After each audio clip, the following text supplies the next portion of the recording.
Sveiki, fantastikos mėgėjai, sveiki šiandien iš Malbroko pilies. Pilį prieš beveik 700 metų įkūrė kryžiuočių ordinas. Žiūrėkit, jau tais laikais fleškutės jie turėjo, o protingi buvo, nu. Kaip visada fun faktas, kad tai yra didžiausia pasaulyje plytinė pilis. Kad plytų sunaudojo nevaikiškus kiekius, tai čia faktas. Kaip jums atrodo, kur krisdavo šūdas? Taip, žemyn. Va, kokia gražiai tupykla. Tie vingiuoti pilies laiptai. Žinote faktą, kodėl jie būtent sukti į šitą pusę? Tam, kad riteris, kuris gindavosi, jisai su dešinė ranka galėdavo užsimoti. O tas, kuris puldavo, su dešinė ranka negalėdavo užsimoti. Čia toks fun faktas vienas. Dabar mes einame į pilies bokštą. Pakeliu į bokštą dar užėjom į ordino brolių valgyklą. Va, žiūrėkit, tokių pečių jie turėjo. Ne pečių židinį, atsiprašau, jau ne taip pasakiau. Kitos salės židinį tiesiog gali įeiti. Pažiūrėsiu, kas viršų. Žinau, kiek jaučiasi, kai traukia vėjas. O kokios puotos būdavo. Stalai nukrauti, tai trūksta paršiukos su oboliu burnoje.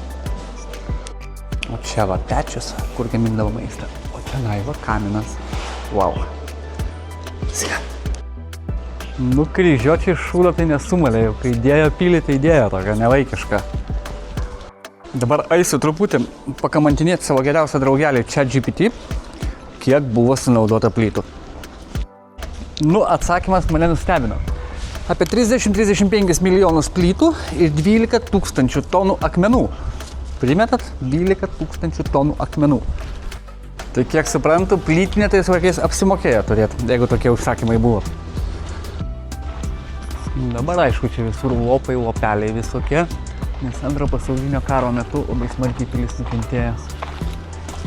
Po tokio pasivaikščiojimo tai va, bačkutės alaus norėtas šitos. Bačkutės alaus. Gerai, baigiamoji kalba. Pilis verta dėmesio tikrai. 1,5–2 valandėlės pasivaikščiojimai pats tas. Kas nervuoja, tai labai daug turistų grupių.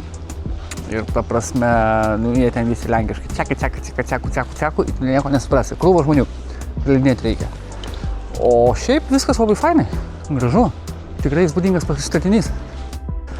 Aišku, aptarimą reikėtų daryti kokiam pabelį salos bokalėlių rankoje, bet man dar vairuoti 2,5 valandos. Įsivaizduojate, 103 kilus 2,5 valandos.